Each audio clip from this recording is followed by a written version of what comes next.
Assalamualaikum warahmatullahi wabarakatuh. Pemirsa, kami akan segera menyampaikan ragam informasi Sampit Kabupaten Kota Waringin Timur, diantaranya persiapan pemilihan kepala desa serentak, informasi dunia pendidikan, dan informasi lainnya yang dirangkai di Jurnal Kotim edisi weekend kali ini bersama saya, Muhammad Haikal.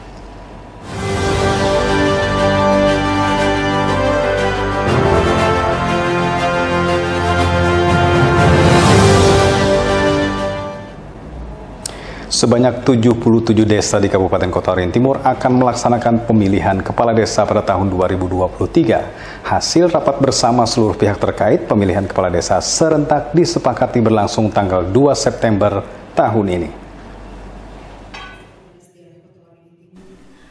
Rapat pembahasan jadwal pelaksanaan pemilihan kepala desa atau Pilkades serentak di Kabupaten Kota Waringin Timur dilaksanakan di Aula Rumah Jabatan Bupati Kota Waringin Timur. Terdapat sebanyak 77 dari 168 desa di Kota Waringin Timur yang masa kepemimpinan kepala desanya telah berakhir. Berdasarkan hasil rapat bersama tersebut ditetapkan jika Pilkades serentak dilaksanakan pada tanggal 23 September mendatang. Bupati Kota Waringin Timur Halikinur mengatakan jadwal pemilihan serentak tersebut dimajukan dari rencana awal pelaksanaan Pilkades untuk 77 desa yang terletak di 16 kecamatan di Kota Waringin Timur. Hal itu sesuai dengan hasil konsultasi Dinas Pemberdayaan Masyarakat dan Desa atau DPMD Kota Waringin Timur dengan Direktur Jenderal Bina Pemerintahan Desa Kementerian Dalam Negeri agar pelaksanaan Pilkades tidak mengganggu jadwal pemilihan umum 2024. Waktunya pun masih bisa menyesuaikan dengan progres perjalanan pemilu legislatif maupun pemilu presiden. Jadi tidak berbenturan, masih bisa. Makanya hari ini kita tetapkan nanti insya Allah 23 September 2003 ini hari H atau hari pemungutan suara sesuai ketentuan itu ditetapkan surat keputusan Bupati dan dinyatakan libur bagi daerah itu sehingga memudahkan masyarakat untuk menggunakan hak pilihnya. Di samping itu, jadwal pelaksanaan Pilkades juga ditetapkan berdasarkan masukan dari aparat kepolisian di masing-masing sektor terkait potensi kerawanan yang terjadi. Hasil rapat dan penentuan jadwal Pilkades tersebut oleh DPMD setempat nantinya akan dilaporkan kepada Gubernur Kalimantan Tengah. Masud Badarudin, Hayat TV. Pemirsa, Madrasah Aliyah Negeri Sampit siap menggelar secara online penerimaan peserta didik baru atau PPDB tahun pelajaran 2023-2024. Pendaftaran akan dibuka pada Senin 22 Mei hingga Sabtu 3 Juni 2024 mendatang.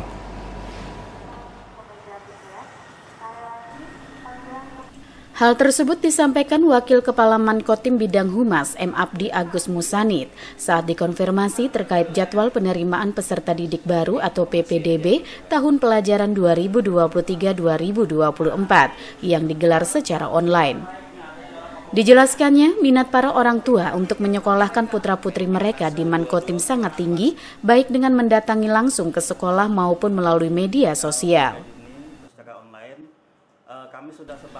Menurut Abdi, Mankotim sebelumnya juga telah menggelar secara online PPDB tahun pelajaran 2023-2024 untuk jalur prestasi sejak 6 hingga 15 Maret 2023 lalu. Tahapan berikutnya meliputi tes baca tulis Al-Quran, pengumuman hingga masa pendaftaran ulang pada 25 hingga 31 Maret 2023 lalu. Untuk pendaftaran secara online melalui jalur reguler atau non-prestasi akan dilaksanakan sejak Senin 22 Mei hingga Sabtu 3 Juni 2023 mendatang. Berbagai persiapan telah dilakukan, sedangkan informasi telah disebar baik melalui flyer, melalui medsos maupun baliho besar di depan Mankotim. Ya, kami sudah menyiapkan segala sesuatunya. Nanti dalam waktu dekat akan adakan rapat intern panitia. Insya Allah kami buka nanti pendaftaran secara online tanggal 22 sampai tanggal 3 Juni itu secara online. Kami sudah sebarkan itu flyer ke lewat medsos, juga spanduk kami sudah siap juga di muka sekolah. Jadi kami berharap silahkan yang berminat untuk menghubungi kami. Sementara ini sudah masyarakat sudah banyak yang menghubungi, chat, nanya-nanya itu. Jadi insya Allah nanti kami buka mulai hari Senin nanti secara online. Mudah-mudahan bisa mengakomodasi semua yang berkeinginan masuk ke Madrasah Aliyah Negeri Kota Waringin Timur ini. Abdi menambahkan, pendaftaran sangat mudah dan silahkan membaca petunjuk di halaman informasi tentang jadwal, tahap-tahap, dan cara pendaftaran. Segeralah mendaftar, karena pendaftar yang sudah melakukan finalisasi data dimungkinkan mengetahui hasil pendaftarannya lebih awal. Nurmansyah, Hayat TV.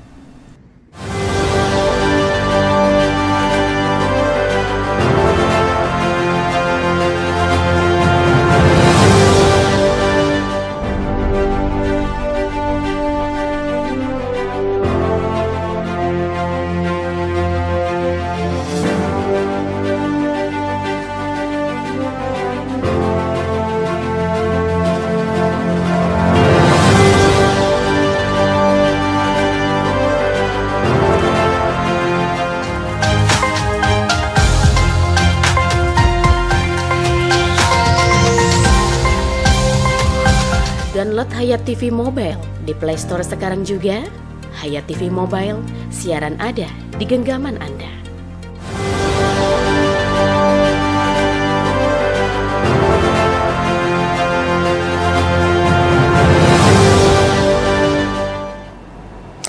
Masih dari informasi pendidikan, Sekolah Dasar Negeri 3 SDN 3 Mentau Baru Hulu Sampit menggelar gebiar karya seni siswa-siswi dalam rangka proyek penguatan profil pelajar Pancasila atau P5 sebagai bagian dari kurikulum Merdeka pada Jumat lalu.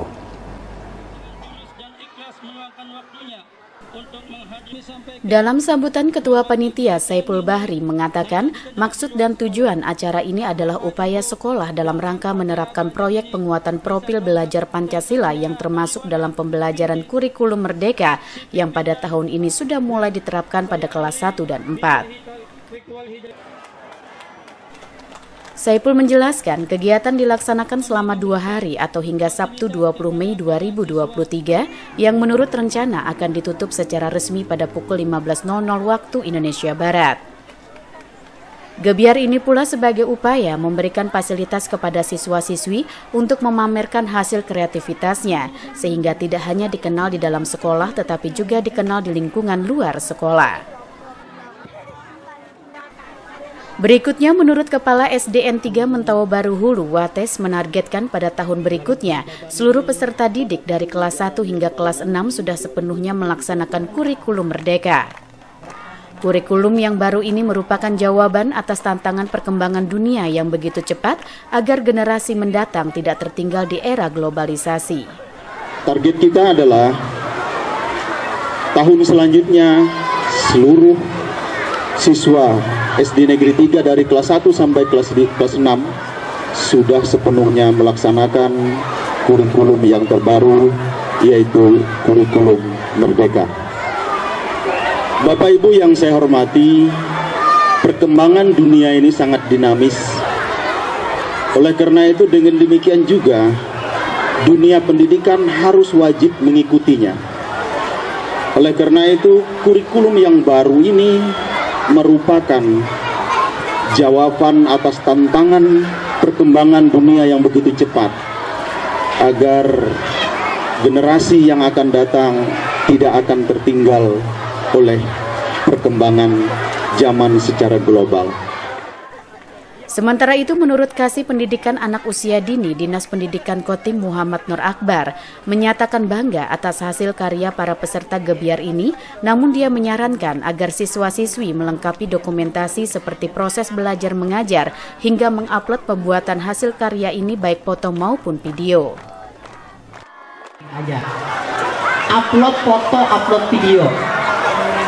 Ini puncaknya, tetapi saran ulun, video itu berurutan dari pada saat proses kegiatan belajar mengajar, jadi kelihatan prosesnya. Ini kan puncaknya ya, dan kalau bisa nanti pada saat syuting itu di situ semua bukan ada mama, enggak usah, jangan ya, harus anak, biarkan anak berproses, jadi kita melihat mereka kemampuan literasi numerasi mereka muncul. bagaimana mereka menghitung uang, mengembalikan uang, melayani, bersopan santun, bertata krama. Ini kan mungkin temanya kewirausahaan ya. Nah, temanya kewirausahaan, ada literasi numerasinya juga. Nah, nanti silahkan panitia nanti diatur kembali bahwa yang harus terlihat itu, harus muncul itu peserta didiknya, bukan orang tuanya. Orang tua cukup video-video, anaknya nggak apa-apa salah, nggak apa-apa, itu proses ya, proses. Meskipun ini sudah puncak, tetap kita anggap ini proses. Akbar menambahkan melalui dokumentasi foto dan video tersebut sebagai salah satu syarat apabila nantinya mengikuti Festival Kurikulum Merdeka tingkat nasional Juni mendatang di Jakarta. Normansa, Hayat TV. Sampai di sini perjumpaan kita pemirsa di Jurnal Kotim edisi weekend kali ini. Saya Muhammad Haikal dan kawan-kawan yang bertugas di Jurnal Kotim kali ini menyampaikan terima kasih dan salam hangat untuk keluarga Anda. Assalamualaikum warahmatullahi wabarakatuh.